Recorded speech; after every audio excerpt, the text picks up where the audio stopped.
Part 3 of my interview with Jim Erwood, who used to be a football agent who had players in all 4 divisions. Let's talk about the dirty side of being a football this is why you agent. got me here. This is why I've got you here. Okay. I'm going to say a word, and I just want you to explain it. Right. Bungs. Okay. Well, okay. So, I will naming no names. Right. But if you have got a player and you want to move that player to a club, and the manager of that club or a key decision maker at the club can help facilitate that move or grease the wheels of that move, Right. then if you were to have a special relationship with him, and trust me, this has happened before, if you were to make that happen for me, so if you can make this deal happen for me, there might be something in it for you. So if you come and buy my player, move him to the club, 6 months down the line, you know, when everyone's forgotten about it, I'll give you a nice big fat brown envelope. That has definitely happened. Fact. I mean, how often does that happen? Well, look, I can't speak for the business now, and And again, is that more down the lower leagues?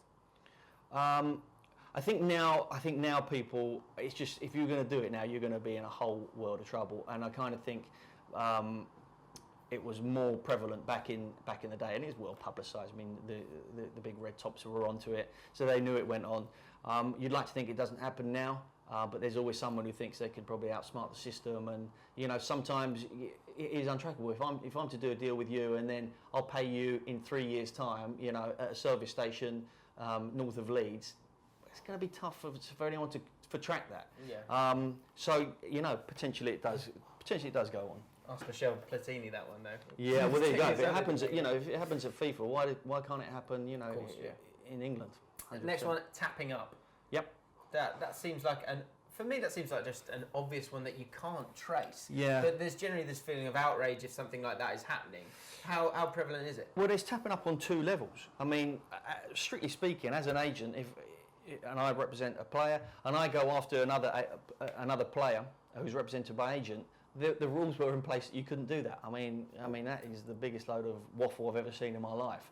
I mean, every agent worth a salt is going to be at a reserve game trying to talk to players. I would go and talk to players. You'd wait around to get that little bit 1 minute window. Go and speak to the player. Who you with? As soon as you find out you're with an agent, you're meant to say, "Oh well, jolly good luck with that." But that's obviously not the deal. You say, "Okay, how's it going? How's that relationship going? Any chance that you're going to come over to me?" And you can do that. And I've done that. And then the agent of the player was there, and I got my kneecaps threatened to be blown off. Another nice, Bloody hell. yeah, another nice side issue of the business. Right. So there's that kind of tapping up, which doesn't go on. But then I think you're more interested in the tapping up in terms of the players. Again, this is just part of the business. You know, if you've got a player that a club wants, they can't always pick up the phone to the club. They want to know his contract details, who they're going to do that to. They're going to find out who his agent is, and the manager or whoever the club will speak to probably like the chief scout or someone like that. Say, get on the, just have a conversation, just see what is. Again, is that tapping up? Yeah, kind of. Yeah, it's that grey area we're talking about. They're talking to a player who's contracted at another club with a view to bringing him to your club. So it goes on all the time. It's rife, and it's going to be part of the business. And I can't see anyone clamping down on it at all. And I guess another avenue of getting a deal done or getting messages across to other teams or to players, I guess, is using the press. Yep. Is that how often is that used, and what are your experiences of doing? Yeah. I mean, that goes back to the start of the business. It's just that symbiotic relationship that the agents will have with the press. They'll have contacts within the press, and they'll say, "Okay, look, I need you."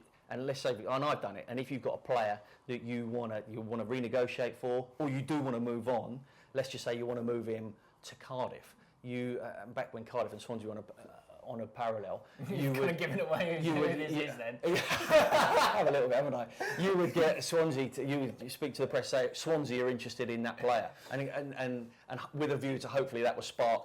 Now that could be absolute nonsense, and you'll tell and the journo will know it's nonsense. But the journo's going to do that with a view, when you have got a little gem and it's truth, you want to give him that as well. Right. So that's the way that relationship works. So again, 90% of the stories you're going to read in the press are going to be pure nonsense, pure speculation, planted there by the agent and the journalist with a view to a chain reaction, something happening off the backside of it. Because from the journalist's point of view, they're not doing anything too dishonest really, because it's coming from a source. Yep, it's coming from a reliable source. It's coming from a reliable source, and to be fair to the journos, the agent might not even tell them. He'd probably say, "Oh, I've had a call from Olympic Lyonnais, let's use them again, for my player, could be complete waffle. Probably is a waffle. But he'll want that journo to plant it with a view to something happening, and the agent will want this player to see that as well, and he'll say to the player, oh, by the way, I've put that there, just to show he's got those contacts, he's trying to make something happen.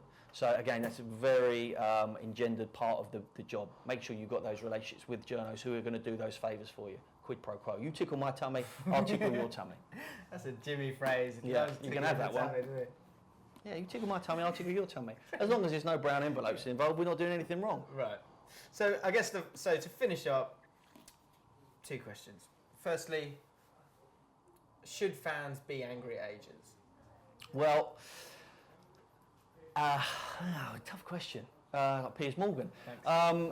Really? Yeah, I understand. I understand where that anger's coming from, and they should be angry at the bad agents, of which there are a lot.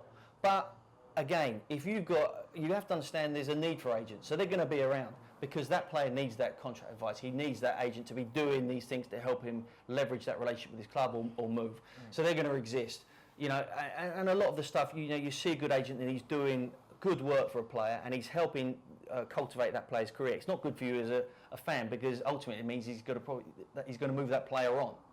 But what he's actually doing, his loyalty is to, we'll go back to the word loyalty, his loyalty is to that player and doing the best job he can for that player. So it's never going to be, fans and agents are never going to have a good relationship. You know, should they be angry with them? Yeah, I mean, the bad agents, yes, but, you know, that's why I'm here today is, you know, not all agents are bad and they're not out to rip the fan off or anything like that. They're there to make money, of course they are, and that's what attracts a lot of bad guys and girls to the business. But they're trying to do a job for their player, and unfortunately, those interests don't align with the fan, and that's why there's always going to be those issues.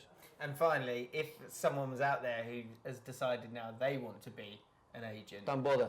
Yeah, what advice would you give? Don't bother. The ship has sailed. You know, unless you're mates with that Wayne Rooney and you know your brothers, and you know he trusts you and you can go and do a job for him. What chance have you got? If you're just a young guy who's got no contacts in the business, who's going to employ you to look after it? You know, what player is going to say, oh yeah, I'll trust my career to you?